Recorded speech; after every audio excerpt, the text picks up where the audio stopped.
Why are we encouraging phone usage at the fucking movies during the show? Do you guys not want to unplug? Do you not want to just go immerse yourself in a different world for 2 fucking hours and forget that you live in this one? Like, is that not appealing to anyone? Why do you even want to be on your fucking phone during the show? I don't want to. I don't want to.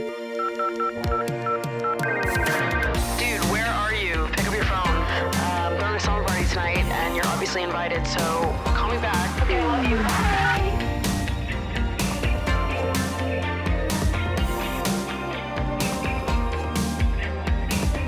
What's up, you guys, and welcome back to Emotionally Online, the weekly slumber party for heart-to-hearts and hot gossip, hosted by yours truly, the one and only Maddie Drossbeck, who is working on successfully permeating the minds of the masses with my make-out propaganda. That's right. What I said last week about making out and nothing else is spreading. The message is getting places, you guys, okay? Lover girl takeover is imminent. The clip of me talking about making out and nothing else is making the rounds on TikTok and Instagram as well. We got to cross-platform, okay? We got to permeate multiple generational layers, app preferences. Listen, we don't discriminate here over at Lover Girls Worldwide. I'm trying to convert as many people as possible to the makeout train. We need to bring back makeouts, okay? So here I am at the top of the episode yet again, bringing this conversation topic up because I was truly pleased to see the volume of people this message was resonating with, okay? Welcome to Emotionally Online. This is our Bible. Making out is our communion in many ways, in very many ways. So that's something I learned this week that I loved. But because I believe in balance, I wanted to share with you something I learned this week that I absolutely hated. And something I learned this week that I absolutely fucking hated, and it's been plaguing my brain ever since, was to learn that the 2 lead actors in Heated Rivalry, Connor Story and Hudson Williams, were born in the 2000s. Hey, sorry, what? They were born in the 2000s. I think I assume that everyone is my age. This is my fatal flaw. I assume that every single person that I see on TV, unless they look like they could be my dad, I assume that they're my age. You know what I mean? It's like you either look like you could be my father, in which case I know you're older than me, or you don't look like you could be my father, in which case you are also 28 years old. Like, to me, nobody is younger than me. Unless you look like a teenager. To me, it's teenager, me, and then could be my parent. And there's no in between.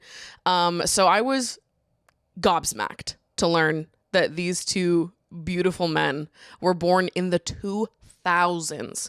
One of them was born in 2000, the year 2000. That's the year my sister was born.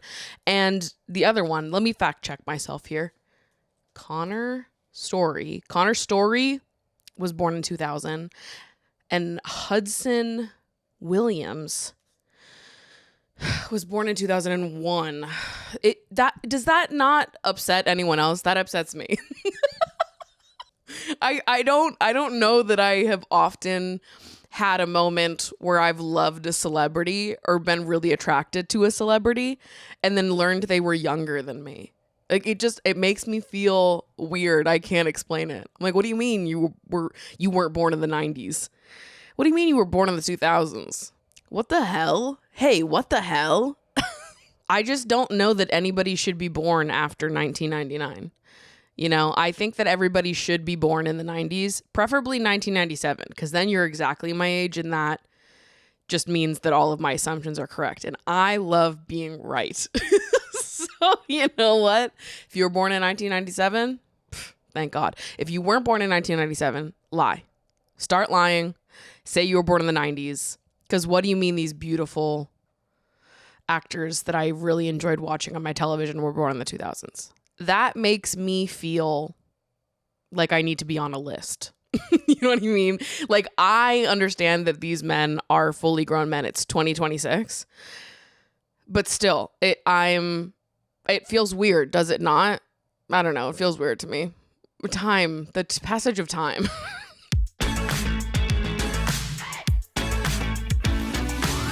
We had kind of a packed week in terms of pop culture. The Golden Globes were this past weekend. I did watch them. I understand a lot of people are not super into award shows, or they'll only watch the major ones, which I hear you. A lot of people aren't into the whole Hollywood thing. They think these award shows are just, people with money in Hollywood sucking each other's dicks, which is true a lot of the time. And also, I do enjoy them. And also, yes, and, okay? I still enjoy giving them a watch. I thought Nikki Glaser did an amazing job hosting for the second year in a row, putting action to the claim that women do everything better. If you need something done right, ask a woman to do it. And I've always said that. I have a lot to say about the Golden Globes, but I wanted to start off with a submission. One of you guys wrote in something about the Globes, so I wanted to bring that up now. You said, literally minutes after the Ricky Gervais win at the Golden Globes, but I know as a movie fan, you are right here with me. How can I be so happy about Hannah Einbinder wearing her Artists for Palestine pin, having the 2 stars of a queer hockey romance, raining praise on one battle, but still award transphobic trash like that? I don't know. Sometimes it feels like nothing deserves the genuine, wholesome love that pours from my heart. Yeah, that sucked, didn't it? I was very confused by that. I'm still racking my brain to figure out what happened there. That man is so unfunny. He is not funny at all. Obviously, I didn't watch the special because I have taste and a life. And I don't need to dedicate any of my time to listening to unfunny men dunk on people that are living in much more marginalized bodies than they are, because they are so deeply fucking unfunny that they can't do anything other than appeal to other unfunny, useless men. But I'm willing to bet that every other person nominated in that category had a better special than him. And so many people that weren't nominated probably deserved to be nominated in his place. Why he was nominated?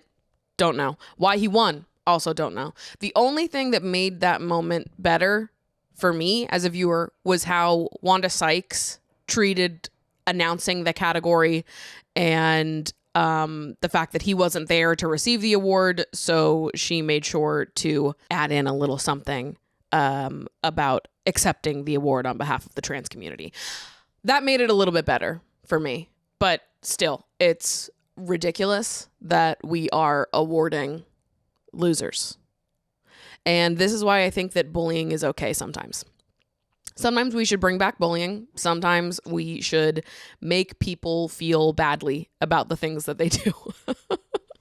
Bully Ricky Gervais challenge. Like, who gives a fuck? Yeah, I don't know. I was kind of half in, half out paying attention to the non-movie categories, because obviously that's why I watch the show. That's the bulk of my interest here. I don't watch as much TV as I do movies, though I did start watching The Pit after watching the Golden Globes, because they won, and I've had a couple friends recommend the show to me, and holy shit, that show ruins my day.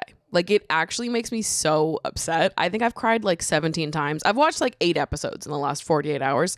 I decided to watch one yesterday while I was eating lunch. I was like, okay, I'll just take a little break from doing my stuff. I'll watch an episode of The Pit, eat my lunch, and then I'll get back to it. And then I'm sobbing by the end of the episode. And it's like, okay, well, now I just have to go back to doing my things. Now I just have to wipe my tears and be good with it. And I always feel this way, but watching The Pit, I was thinking over and over again, like, people who work in healthcare, you are incredible. I actually don't know how you emotionally do it. Set aside all of the like educational brilliance you have to do a job like that.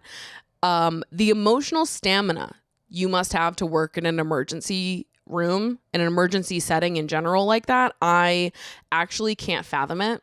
I can't watch 1 hour of this show without crying. I'm telling you right now, I would not survive. You are better than me. You are in every conceivable way. Thank you for all of the work that you do. And it's kind of interesting to be watching the pit while there's a bunch of nurses on strike in New York fighting for more robust staffing and also better pay. That's happening right now in this moment in New York City.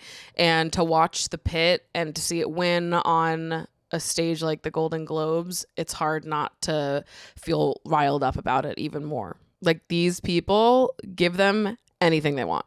Anything that makes their job easier so that they can literally put all of their shit on the back burner to save lives and show up for these people. Like, truly and honestly, give them whatever they want. I cannot stress this enough. Fuck these greedy fucking CEOs, healthcare higher ups that do not care about people. They care about profit over people 100 times out of 100. And Godspeed to the people who actually give a fuck about saving lives and keeping people safe and doing what they can to make their communities a better place. Love to you guys. You're incredible. And fuck every single fucking loser rich higher up that makes your lives harder. We can't even get into that. We can't even. But if you are a nurse striking in New York City right now, just know that I'm with you and I support you. And you are a goddamn hero every day of the fucking week. Holy shit. I actually can't fathom it. I am my deepest admiration and respect to you. In terms of the movies that won at the Golden Globes, a lot of it honestly was pretty predictable. I felt I got most of my predictions correct. I think I got 13 out of 15 correct in the movie categories. Loved to see the love for The Secret Agent, which is Brazil's submission for the Oscars this year. And it's incredible. You should absolutely go see The Secret Agent if you haven't seen it already. Loved to see Wagner Moura get Best Actor in a Drama. Loved to see The Secret Agent win for International Feature. I was eating that up. What I will say is that I hope that at some point during award season, It Was Just an Accident gets some flowers. We kind of have a stacked international category this year. It's seeming like there's going to be several films that are in the international category at the Oscars also running for Best Picture at the Oscars, which usually you don't have, you know, a whole category full of international films that are also nominated for Best Picture. But it's very possible that that is the situation we end up in this year, which is really exciting and also makes me nervous because we have so many heavy hitters in these categories. I don't know if It Was Just an Accident is gonna get the flowers that I do think it deserves. I hope at some point we see some acknowledgement there. The movie, for those of you that don't know, is about an ex-political prisoner who kidnaps who he believes to be his torturer. And then he's debating with some of the other people who also endured that torture about whether or not to kill him. And Jafar Panahi, the director, actually has a history of creating and being punished for creating films that are considered propaganda against the system, aka making films that fight back against and question the government's treatment of their people. And It Was Just an Accident was made completely in secret after being banned from filming by the Iranian government. So not only is it a political statement for this movie to be nominated, but it's a huge political statement for this movie to exist at all. And I think that a lot of people, a lot of the general public, people who are not very passionate about movies, probably haven't seen It Was Just an Accident, or maybe haven't even heard of It Was Just an Accident. But if you have the opportunity to see it as well as The Secret Agent, I seriously cannot recommend both of them enough. Filmmaking and cinema and storytelling is so inherently political, and there's something about the contrast of seeing movies like The Secret Agent and It Was Just an Accident nominated in the same award show as that fucking loser Ricky Gervais that is so striking to me. Whose stories do we tell? Who gets the acknowledgement and accolades for it? Who gets distribution? Who gets funding? It's confusing to have some like pretty profound political filmmaking acknowledged and celebrated at the same time as like one of the biggest losers alive today. You know, it's It's confusing. It's very confusing, actually. But without a doubt, I think they'll both be nominated for Best International Feature. I think that they will both also be nominated for Best Picture this year. So wee woo, big announcement to people who enjoy watching the movies but are maybe not as immersed in movie season but want to watch the heavy hitters before the Oscars. I feel like most people that are not super into movies but want to see the ones that get talked about the most, you've probably seen Sinners, One Battle After Another, Marty Supreme, definitely. And then maybe you've seen a couple others here and there. It Was Just an Accident, The Secret Agent, No Other Choice, Sentimental Value are 4 international films that are probably going to be nominated for Best Picture this year. So there are my recommendations to you. Godspeed and good luck. And let's also talk about the podcast category, because I know I came on here last week and said that celebrity hosted podcasts are done. They're out, and I agree with that. And what I said in that episode was that I was giving Amy Poehler a pass because I did like the episodes of her show that I watched, and I genuinely just enjoy Amy Poehler as a person. I still somewhat mean that, but in general, I am sick of celebrity hosted podcasts. Amy Poehler in particular does not annoy me. So she's fine, but everybody else, you better watch your back. Seeing the podcasting category at the Golden Globes, I've got to admit to you, it did make me feel something. I was like, ooh, oh wait, like something crazy is happening. Like this is maybe kind of good. Maybe it's good for the industry, people are saying, maybe it's nice to see podcasting and this kind of format and media be acknowledged on a larger scale. I think that's probably good. And maybe celebrity hosted podcasts are the thing that needs to bridge the gap in order for it to be taken more seriously and seen in a more serious light. Fine, whatever. You could convince me of that, even though I don't love it, because I don't believe that celebrity hosted podcasts are the face of what a good podcast is. In fact, I really believe that most celebrity hosted podcasts are kind of the bottom tier of podcasting. And let's just say it. Did you notice who got snubbed? Yeah, that's right. Emotionally Online snubbed for Best Podcast at the Golden Globes. What the hell? Who made the list? Show yourselves, ugly. Show yourselves, ugly, jobless. Okay? Admit to me who didn't put me on the short list for nominees of Best Podcast. What? You don't like a fat bitch in a boa sitting in her bed talking about how much she fucking hates AI and whatever else I want to talk about that week? Hey, you don't love it? I'm going to make you love it. You just watch your back, bitch, okay? Not everyone has taste. It's genetic. Blame your mother. I've said this before and I'll say it again. Kind of insane that we weren't nominated, but you know what? We'll get them next year. And if not, we'll get them the year after. And if not, we'll get them the year after. Don't worry, bitch. I'm coming for you. Me aside, jokes aside, I just think as a lover of podcasting, as a lover of internet content, as a lover of this format, I would have loved to see podcasters, people who came up doing internet content in the category. I want to see Smosh nominated for a Golden Globe. I do. I want to see Smosh reads Reddit stories nominated for a Golden Globe. I want to see The Basement Yard nominated for a Golden Globe. Like, I just want to see something different. Give me something different. I don't believe that celebrities are better at podcasting just because they have more money and people already know who they are, so they're willing to sit down and listen to what they have to say. I don't think that makes what they have to say more entertaining, more interesting, and I don't think a higher production value and having a whole team of people working on the show inherently makes it better, which I think a lot of people would agree with when it comes to art in all kinds of forms. That money and budget and having a team can't be the thing that separates good art from bad art, right? There's plenty of podcasts who have a much lower budget, who it's a team of one, a team of two, making more interesting podcasts than celebrities that are given a microphone. I'm not sold. I'm not sold.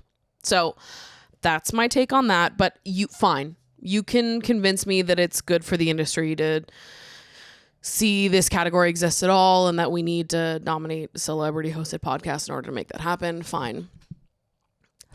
I'll get over it eventually. Maybe. I don't know. Maybe I won't. And that was the Golden Globes. That was pretty much all I had to say about it. I think that it's basically just, we're in Oscar warm-ups right now. The nominees come out next week, and I could not be more excited. I'm going to lose my mind. I will be recording my reaction to the nominees and posting that on Patreon next week. So when those nominees come out, you better be a patron if you want to hear all of what I have to say in the moment that it's happening. In addition, before I hop off the movie topic, I need to complain about something I love, which this sucks. I hate to do this. I hate to shit talk one of my lovers, one of my one true loves. But I have spread so much free promotion and joy and love to this brand on the show that I do have to bring this up because they are pissing me off. And I spend lots of my money there. I spend lots of my money with this brand, and I spend lots of my time with this brand, and I'm deeply fond of this particular brand. And the brand I'm referring to is actually a movie chain. And the movie chain I'm referring to is actually the Alamo Drafthouse. Alamo, why would you do this to me? Alamo, why would you make me criticize you again for the second time in a calendar year? Like, what is happening? What are we doing? Sony bought Alamo a long time ago, whenever the fuck that was now. And it's all just been slowly downhill since. What are we doing? We are losing the ancient texts. Before I even tell you what I'm mad about, let's recap. Alamo Drafthouse. This is my movie theater chain of choice. I pay $30 a month to have a season pass. I see as many movies as I want. It's beautiful. I'm there multiple times a week, and it's a dine-in movie theater. So I order food every time I'm there too. So I don't, I'm not spending a lot on the movies themselves, but I spend money on food pretty much every time I'm there. Alamo Drafthouse. The branding, the purpose of this movie theater is that it is a movie theater for movie lovers. And their big thing is that they are strict on their no phones and no talking policies. The whole point of this movie theater is that at any point, if the person next to you is talking, if someone's on their phone and it's distracting, all you have to do is take a little card from your seat. This is where you write your orders. You write it down, you stick it in the thing, you press the button, and then the waiter comes over and either takes your order or takes this piece of paper that says, hey, this person sitting next to me is being an absolute fucking asshole. They get a warning. If they get two, they're kicked out of the theater with no refund. That is the Alamo Drafthouse way. And I've been routinely going to movies at Alamo for 2 years now. I've had my pass. I'm there multiple times a week. I see lots and lots of movies. And in the time I've been going to Alamo, I have only encountered movie talkers 2 or 3 times. That is pretty good odds for someone who, I think when I did the math, I went to like 70 movies in theaters last year. And that was a lower year for me. The year before was even higher. So for me, over the last 2 years, to only have encountered rude people at the movie theaters 2 or 3 times, pretty good odds.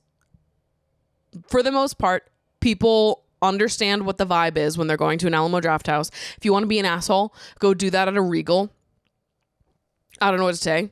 We just don't do that here. Alamo is for a different kind of moviegoer. Tell me fucking why. Alamo has just announced, well, first, a couple months ago, they started putting QR codes on all the seats. And they now have mobile ordering that only exists before the show starts. So in the 30 minutes before the show starts at Alamo, the doors are open. You can come sit in your seat. They have a little pre-show that plays at the 30-minute mark. That's like showtime. Then it goes into like 15 minutes of previews. And then the movie starts. So for the 30 minutes before the show and the 15 minutes of previews, you can use your phone to order on the QR code. Worth noting that you cannot use Apple Pay or anything like that. So you have to like use your phone to shine light on your credit card and type in the numbers because it's not going to automatically fill in on your phone. They don't have that feature. So already it was fucking annoying. And I didn't like that they were adding QR code ordering even in the beginning of the movie, because I think that some people are stupid. And also, why fix what isn't broken?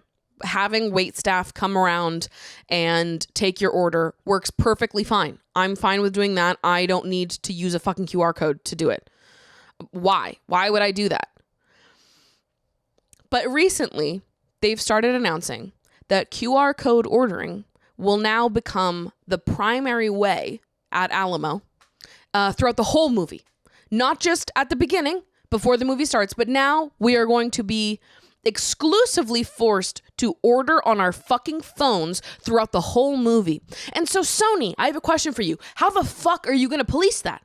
How the fuck are you going to know if someone's using their phone to order another fucking Diet Coke or when they're using their phone to text their friend? What's the difference? You think someone can't lie? You come up to someone using their phone, you're like, oh, you're not allowed to use phones. And they're like, oh, I was. They switch tabs. All of a sudden they're in the Alamo Drafthouse ordering tab. Like, why? Why are we encouraging phone usage at the fucking movies during the show? Do you guys not want to unplug? Do you not want to just go immerse yourself in a different world for 2 fucking hours and forget that you live in this one? Like, is that not appealing to anyone? Why do you even want to be on your fucking phone during the show? I don't want to. I don't want to. If I want to refill on my Diet Coke, I want to be able to write on my little fucking pen and paper like a Neanderthal and have a real person come up and take it from me. I don't want to go on my phone and be subjected to notifications that I didn't even want to look at just because I want to refill on my soda.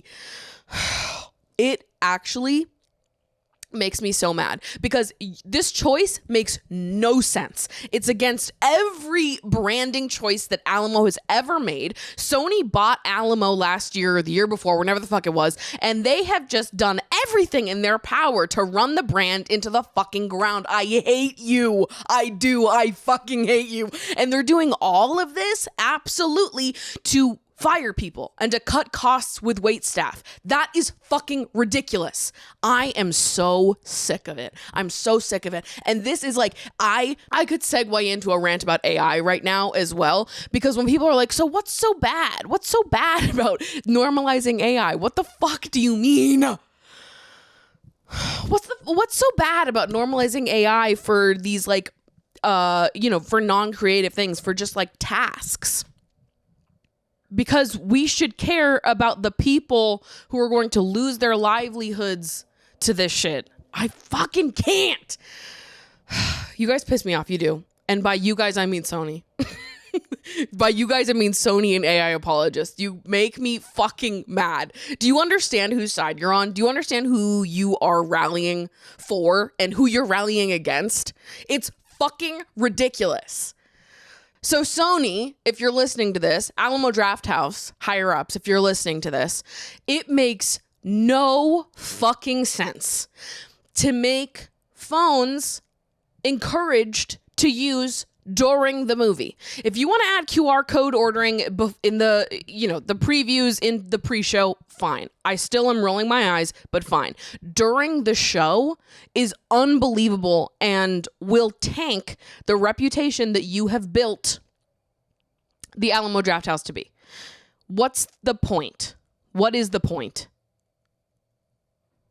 I can't deal with it. Me yelling about Sony to a Sony camera. I'm literally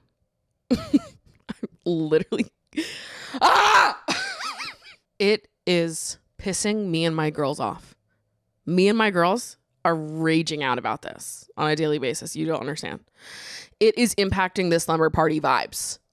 Consider the slumber party vibes deeply impacted by this, because we won't shut the fuck up about it. And I don't live near a Regal. I don't live near an AMC. Alamo is the easiest theater for me to get to, and I have to have a movie theater subscription for the volume of movies I see. It would not make sense financially for me to not be loyal to a movie theater. Alamo's the one I'm closest to. Otherwise, it's going to take me fucking 45 minutes to get to the movie theater. What are we doing? What are we doing? Alamo, please. Alan will please. I'm on my hands and knees begging. And if you don't listen to me, I'm going to start emailing AMC and Regal Corporate to get them to open up a movie theater location closer to me. I'm so done with this shit. I hate corporate greed. I hate it. It's ruining everything. Everything. I saw a TikTok yesterday that was like, when someone I'm pursuing thinks it's cute, I'm into movies, but I will dead ass ghost you for going on your phone at the theater. Yeah, I will.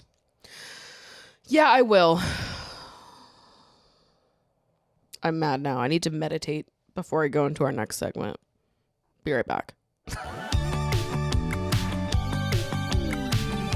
The Lover Girls have been texting me, okay? They've been submitting in all of their dirty little secrets, hot gossip, advice requests, all the drama, all the juice. So let's dive into a few of these hot, juicy messages. Why don't we? I'd like your thoughts on something I've been really thinking about lately. What's your opinion on hair pulling, spanking, and choking during sex being normalized? As someone who's taken a break from sex and dating for a year now, I realized I have just assumed that having my hair pulled, ass slapped, and being lightly choked is normal, even though I don't like it, but I've agreed to since my partners enjoyed it. Something clicked in me the other day and I thought, oh my God, I hate pain and being uncomfortable. So why have I let my boyfriends do that to me? Why do they like to do it? Is it because it's popular in porn? I'm not talking about a BDSM relationship, by the way, but understand the rise of things like 50 Shades has probably influenced normal porn, etc. Do you think regular vanilla dudes are using it as a way to do something a bit spicy? I'm kind of resentful that the step up from vanilla sex is to hurt women. I'm definitely never letting a boy spank my gorgeous ass again unless I really, truly want it. You don't have to do anything sexually that you don't want to do. You don't have to play to anyone else's desires if it goes against what makes you feel comfortable and safe in your own body. And if you don't feel comfortable with any kind of spanking or choking or hair pulling or anything like that in the bedroom, then that is absolutely your choice and that is totally fine. I think that I'm someone who does find enjoyment in those kinds of things in the bedroom. But I will say that my problem has been when people assume that without asking, or assume that I want to do that with them without asking. To me, those are things you do have to ask before you just do them. And I have been in sexual situations where men have just taken it upon themselves to choke me, to slap me, to do things like that without running it past me first and making sure that that is something that I'm okay with. To me, I think that that always has to be a conversation. I don't think it's appropriate to do those things without having a conversation. To be clear, nobody has done that to me in recent memory. This was in college that I'm referring to. But I'm with you in that I don't enjoy a large amount of pain. But like a little bit is fine. You know, to me, it's less about the pain and more about the dominance. Like if someone's pulling my hair, I don't want them to be like pulling it in a way that fucking hurts my scalp, that I'm like, oh fuck, that actually hurts. I want them to be pulling it in a way that like my neck can't move and that I have to hold myself in a certain position because they're holding my hair. You know what I mean? And I think the same goes for like choking or spanking. Like I want it to hurt a little bit, but not really. Like I don't want to be choked in a way that I'm actually fearful of anything. But I like being dominated. Can we say that this deep in the podcast? Or like spanking to me is kind of a whole different realm. I think you can kind of go as hard as you want on that front, but that's because that kind of pain doesn't really register to me, or I truly see such a beauty in slapping a thigh or an ass that will jiggle. I understand the beauty and wonder in that, so you better smack it hard because I want you to truly see how beautiful things can be. You know, like I think that for me, it just all depends. It depends on the context. It depends on the person. I can find enjoyment in it. And I've also been in situations where someone has done things to me that in a different context with a different person I would have enjoyed, but because of the way they approached it, whether it's the fact that they didn't ask before doing it or they are doing it in a way that feels aggressive versus like more of a loving dominance. Like, I don't like feeling disrespected in the bedroom at all. And I think there's a way to incorporate choking and spanking and hair pulling in a way that does feel loving still. There are absolutely people that are more into degrading or being degraded in the bedroom, and they might approach those very same things with a different attitude. And that I'm not into. I don't want to be degraded or disrespected at all. That's not hot to me. That doesn't make me feel good.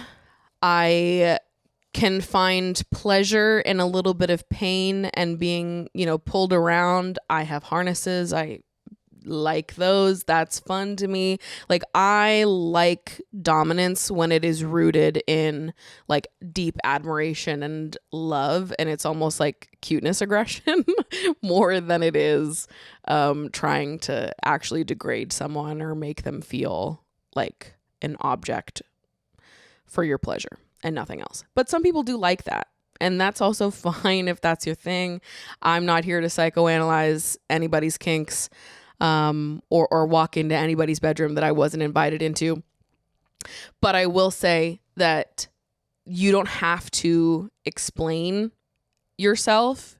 Your boundaries are your boundaries. What you are uncomfortable with is what you are uncomfortable with. And if you don't want to do something, guess what? You don't have to do it. And I don't care if it's someone's thing, if they're super into it, if they've done this with every other person. I don't care what they say to you. If you don't want to do it, if it makes you uncomfortable, if you are not in full enjoyment of what is happening, I don't care how normal or not normal this person thinks that it is, you don't have to do it. So if that's not your deal, if in the bedroom you don't like those things, you want to be treated a certain way during sex, and you don't find that hot and sexy and it doesn't do it for you at all, then that is your line, and it's a totally fine and respectable line. And that's that. I don't think that you need to explain yourself any further. But, the question of why people find that kind of stuff attractive is going to be a range. I explained why I liked it. But again, it's kind of like, that's just the action, and it's almost like the attitude that accompanies the action that kind of determines the vibe of the interaction. Like if someone is pulling my hair back and whispering in my ear and like kissing the side of my neck at the same time, that's a very different vibe than if someone is just pulling my hair as hard as they can and like trying to hurt me. That's kind of a different vibe. And I think the same goes with like choking or spanking. It's one thing to feel like worshipped or like someone can't get enough of you. And it's another thing to feel like someone is getting off on hurting you, which I don't like. But these are all things that I still enjoy. You know what I mean? So to me, it depends. It depends on the person, the context, the attitude that they come into it with, and how they treat me overall, and not just within those specific moments.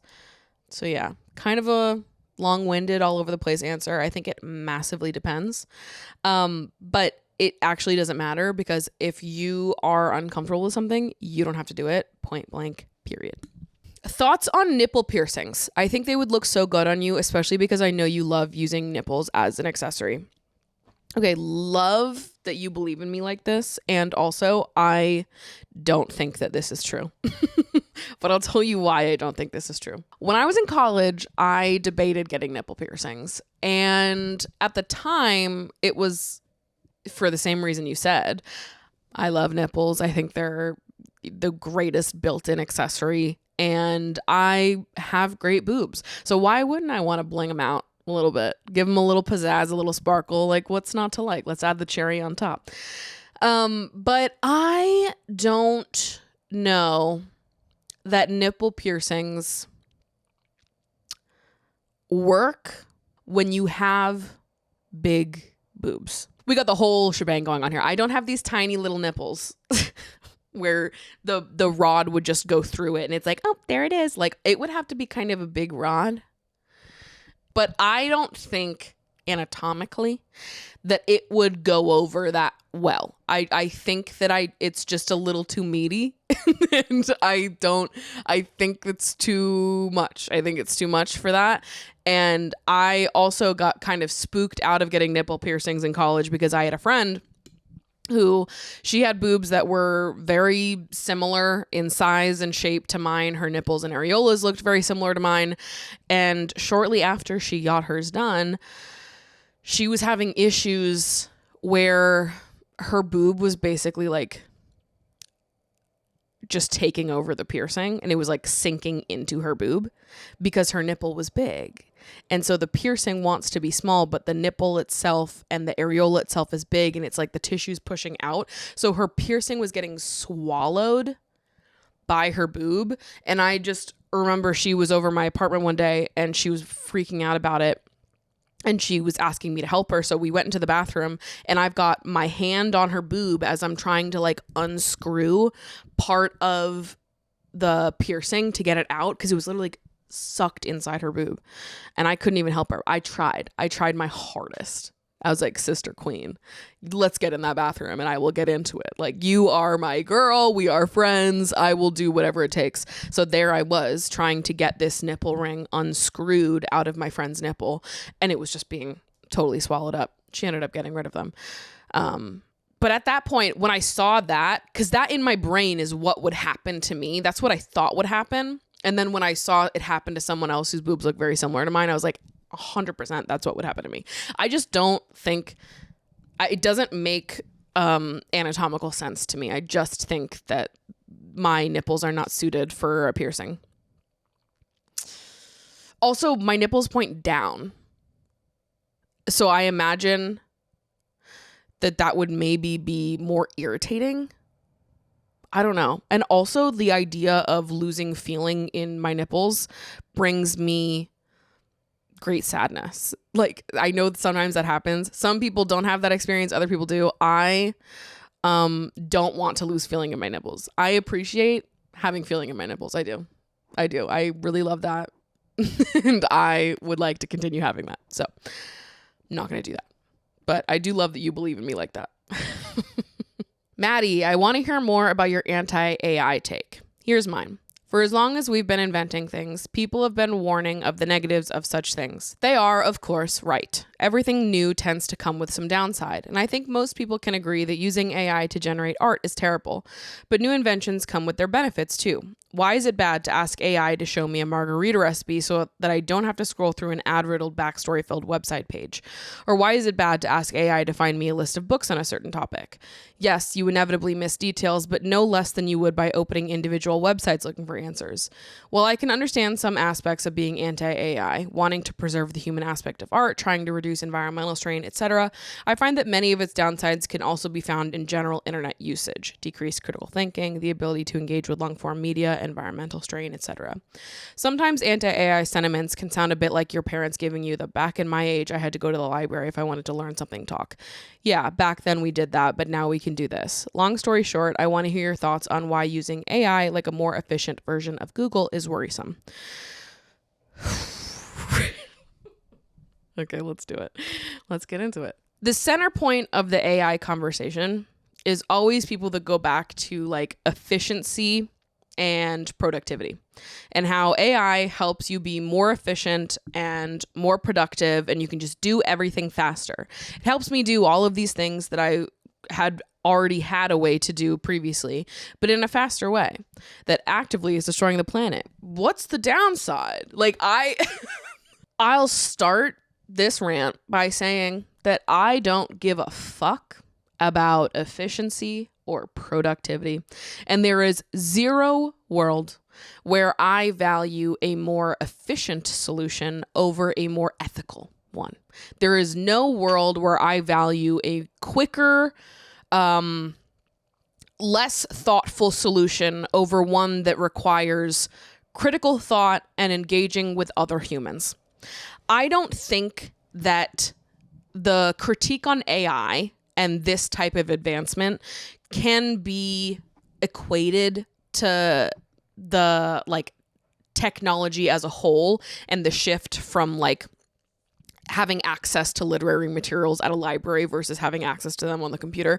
To me, that is not the same thing at all, because both of these things are still being written by and produced by humans. You still are getting the source material from a human. The medium is just different. AI is not shifting the medium, it's shifting the source. That, to me, is the problem. I don't want to talk to a robot. And I actually don't have to, because we have so many real human people giving us access to all of this various information from sources that we can trust, from sources that aren't a robot. That matters to me. I would rather take 2 extra minutes to Google something and find a reliable source, find a reliable website, an article that was written by a real person, rather than chatgpting my fucking question. I don't understand the purpose of that. Like, I go on all these rants about the people using AI for creative reasons and how I cannot fucking fathom that at all. But truly, I can't fathom everyday usage of ChatGPT at all.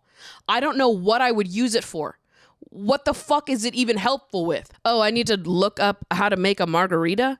Okay, we already could do that. It was called Google, and you look up margarita recipe and you will find 100 plus recipes written by real human people on their little bartending cocktail blogs or on fucking New York Times food, and they've got a margarita recipe, and you take 2 seconds to scroll past the write-up, and then you get the recipe. I actually cannot fathom why that 2-second scroll is so inconvenient to the point where we would be like, so fuck it. Let's choose the one that's way worse for the environment, but gives me the margarita recipe in no scrolls, and it's written by a robot and not a real person.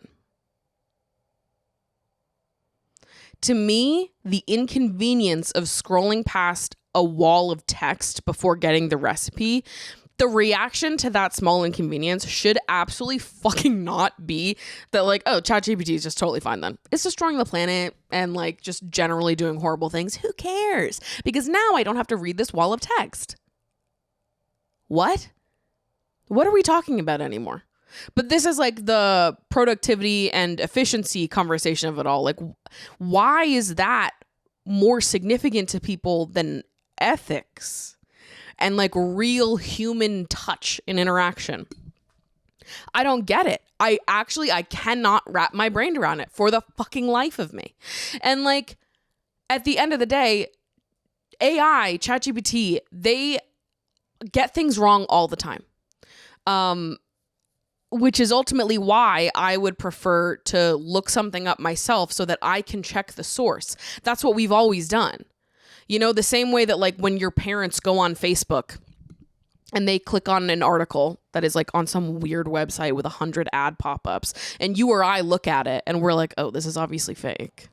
This is obviously totally fucking made up. And we know that because we know how to spot stupid bullshit, and we also are in a habit of like checking the source because that's what we've had to do our whole lives. And for whatever reason, people are like, well, actually I don't want to do that anymore. I just want to go to ChatGPT. And you're just going to trust ChatGPT? What if ChatGPT, assume that ChatGPT is your fucking 80-year-old grandma on Facebook just sending you random links and information that are not fact checked whatsoever, and you're just like, oh, okay, cool. Because it's a robot and you've been brainwashed to think that you can just use this as a default search engine and you don't have to do your own research at all anymore. The convenience or the risk of the information being wrong to you is worth the convenience of saving a few extra minutes. I don't understand that. I don't. I like to use my brain. I like to seek out information from sources that I trust. Like if I need here, I'll give you an example. I've been getting back into face makeup recently. Past couple years, I haven't been wearing foundation or concealer. I pretty much only wear blush, and that's it. And recently I've decided that I want to get back into experimenting with like a full beat. I used to do it all the time in high school and college, and the last couple of years I just haven't done it anymore. And I feel a little rusty, and I want to, relearn what products could be best for my skin type. And the first time that I did my makeup, did a full beat recently, I noticed that the makeup was kind of patchy around my nose. It was settling differently there than it was in the rest of my face, and was really clinging to my pores. It was moving around too much, and I just thought that the primer I was using wasn't right, wasn't working. And so I wanted to find some water-based primers for myself to try that could be better for my nose area specifically. So what I did was I went online. I went on Instagram, I went on TikTok, and I went to the beauty creators that I follow, and I scrolled through their lists of recommendations. I looked for videos that they've made in the past because they're creators that I like, who I trust the opinion of, and they're people that I deem to be experts in the subject. I watched their videos, I found recommendations from there, and then I went off. I bought the primer that I thought would be my best option, tried it, problem solved. It took me a little longer, right, to go through these people's pages and find videos that gave me the answers I was looking for. I could have used ChatGPT to generate me a list of the most popular water-based primers, but I wanted to get that information from a source that I trusted, and not just from a fucking auto-generated list of what the most popular answers are when you search the fucking internet and scrape all of it. I don't want this robot to do that for me. I want to know where the information is coming from and who is telling me it. Or is it all these brands that are populating SEO so that when ChatGPT scrapes the internet for what the most popular primers are, it's just like whatever brand has put the most money into making their product the most popular? Or is it one that's actually going to work for my skin type with the foundation and concealer that I have? Is it genuinely a good fit for me? I don't know. I don't fucking know. I don't trust this information. I want to go find what I'm looking for from people that I trust. And I think back to like when I was struggling with recurrent BV, and doctors couldn't help me, and I turned to the internet and I found a Reddit forum from fucking 15 years ago with 20 women in the comments swapping stories of what worked for them with helping cure their recurrent BV. And going through that forum of these women on Reddit swapping stories and trial and erroring what was working for them, that one Reddit thread literally saved my fucking life. It solved my problem. I did the same trial and error that these fucking women were doing in a Reddit thread from 15 years ago. And it worked. And all of a sudden I wasn't getting BV infections anymore every time I got my period. ChatGPT cannot do that because ChatGPT is not a woman from 15 years ago who has lived my exact situation, my exact relatively uncommon situation. I cannot fathom why someone would think that a robot was more valuable than that. I cannot wrap my brain around it. It makes me mad every time I have to try. Productivity and efficiency is not more important than ethics. And the human touch of something is important to me. I don't care how long it takes for me to get that information. I want a human to tell me the answer. I want a human to engage with the material with me. I want to learn and have my questions answered by people who are knowledgeable on the subject. And I want to hear it from them themselves. And also, what's the line between what's considered creative and what's not? Okay? Because we're talking about we're against AI art when we're generating photography or graphic design and things like that. But I think that a lot of things are creative. Writing is creative. Cooking is creative. I would argue personally that the writing of a recipe is creative. And so I don't love going to ChatGPT for shit like that either. I don't like going to ChatGPT for fucking anything. I think it is corny. And I think you need to think a little bit longer about what is the choice that you are actively making. What are you choosing to give up? What are you saying is more valuable? And ultimately, what is the time you are saving? And is that worth being this comfortable with the environmental impact of AI? Also, it's fucking irritating that so much of our internet is just like becoming AI without our consent. Like the fact that Google gives you the fucking AI summaries now, and YouTube gives you the AI summaries too, which by the way, you can't turn off. I would turn it off if I could. It's irritating. On Google, you don't have to, I don't know if you can turn it off, but if you end your Google search with -AI, it will take out AI related results from your search, which is something, but not everything. I want everything to go the fuck away. The argument in favor of AI seems to always go back to like efficiency and productivity. And I don't care about those things. I don't care. I would rather something take longer and be human. I would rather allow my searches for finding the best primer for my skin to be, paved with the videos of a bunch of women who are passionate about beauty that I trust the opinions of. I want to enjoy the discovery process of learning things and finding the answers to my questions. I'm not looking for a get answers quick scheme ever in life. And I don't know why anybody else is. But if you really, really need to know the recipe for a margarita and you cannot bear to scroll past the write-up that comes before the recipe when you go find fucking some 43-year-old mom who wrote it up 10 years ago on her blog, if you absolutely cannot bear to scroll those 2 extra seconds for the recipe and you need to use ChatGPT and that's worth the environmental impact of doing that to you, then I'm not sure I can help you. Like, I think that if that handoff is worth it to you, then I don't know what to say.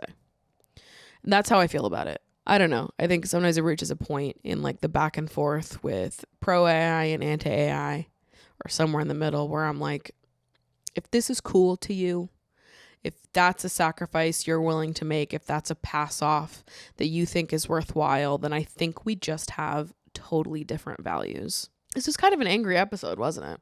I didn't mean for it to be, but when you live in a time where so many bad things are happening, AI is everywhere. Corporate greed has gone mad.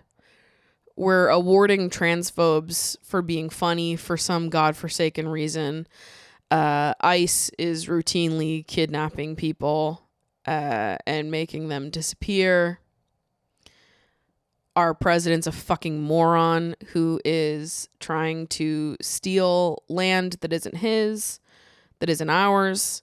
And, the list goes on.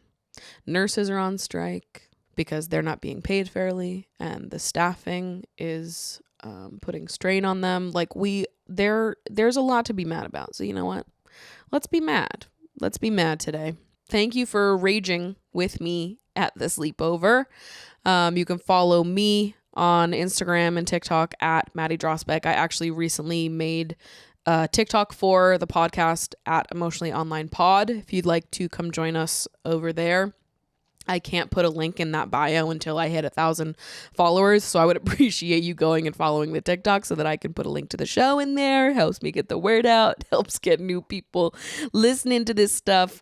If you like what I'm making over here, if you like the vision and you want to help continue expanding the show and making it what it is, you can join us over on the patreon.com/Maddie Drosbeck, linked in the description of every single one of these episodes. I'm going to go over there right now, do a little after show, keep these good vibes going.